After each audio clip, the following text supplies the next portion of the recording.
Olá, quero começar hoje com vocês um guia de estudos sobre função afim. Lembrando que o guia de estudos é uma mega revisão e ele nunca pode ser substituído por uma aula.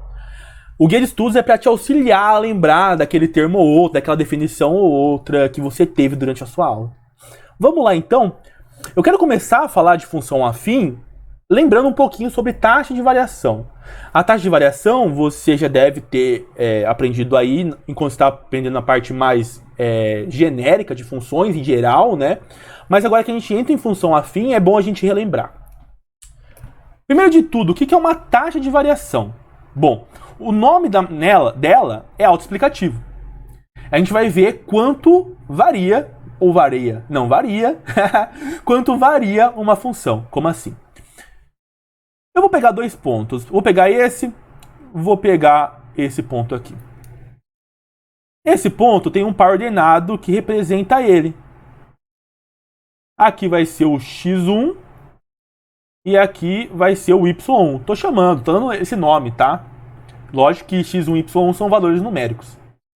Se eu chamar esse ponto de P, por exemplo, P, eu posso falar que o par ordenado dele é x1 e y1. Yes? Alright. Se eu tivesse outro ponto aqui, ó, ele vai ter um valor aqui de x e ele também vai ter um valor de y. Se eu chamar esse ponto de Q, o par ordenado que representa ele é o x2 e y2. Yes! Beleza! O que é essa tal taxa de variação? Bom, a taxa de variação, vou chamar de TV, é a variação do y sobre a variação do x.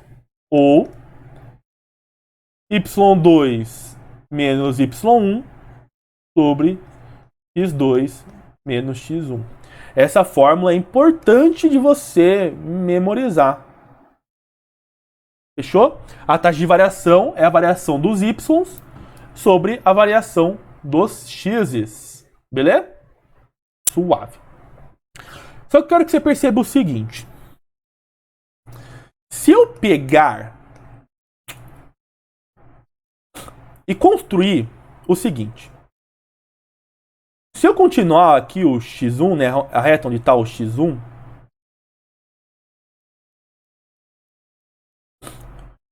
e a coluna onde está o x2, eu vou conseguir construir um triângulo retângulo, boy.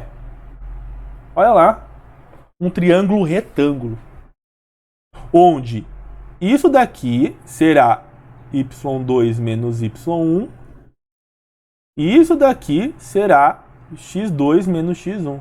Opa, calma lá. Como assim? Não entendi. Olha só. Vamos colocar numericamente para você entender. Vamos fingir que o x1 vale 1 e o x2 vale 5.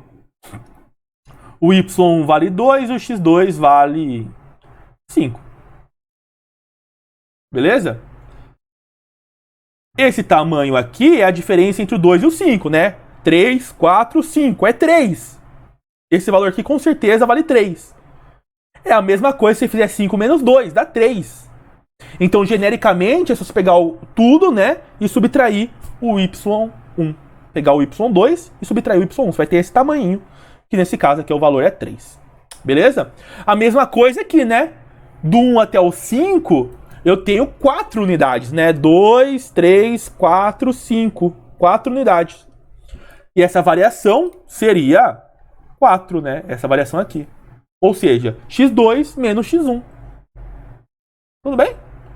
Só que se a gente colocar isso de forma genérica, para poder utilizar com qualquer número, a gente vai chamar de x2 menos x1. E eu quero que você perceba, mano. Olha só que demais. Num triângulo retângulo, eu posso dar nome a um ângulo, por exemplo, esse, θ.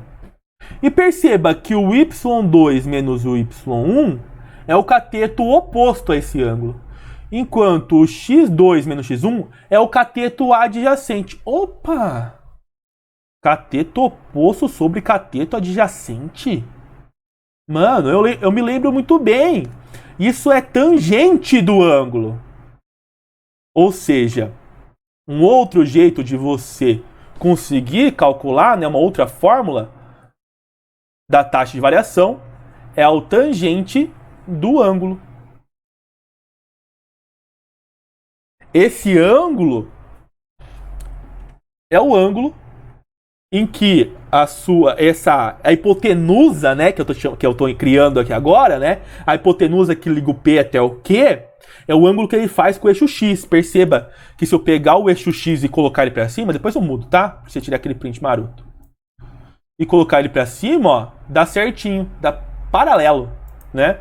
Então esse ângulo, se eu continuasse essa reta em lilás, que tá ao contrário, minha câmera não sei pra onde lilás até lá ao fim, ia ter um ângulo lá, que é esse ângulo θ. Então essas são as duas formas de você calcular a taxa de variação. A gente usa mais o ΔY sobre o ΔX, mas em alguns casos vai valer mais a pena você calcular usando tangente. E por que eu estou falando de taxa de variação aqui? Porque essa taxa de variação vai mudando, né? Nesse gráfico, por exemplo, se eu pegasse um ponto aqui, por exemplo, a taxa de variação ia ser outra, né? Entre o P e aqui. A taxa de variação ia ser outra, né? Ia estar aqui, o Y2, enfim, ia ser uma outra proporcionalidade.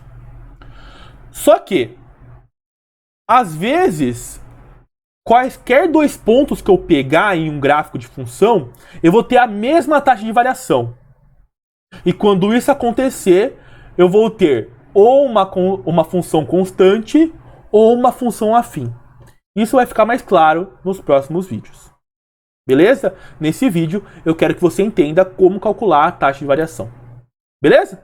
Então, no próximo vídeo, a gente fala um pouquinho sobre função constante. Até lá!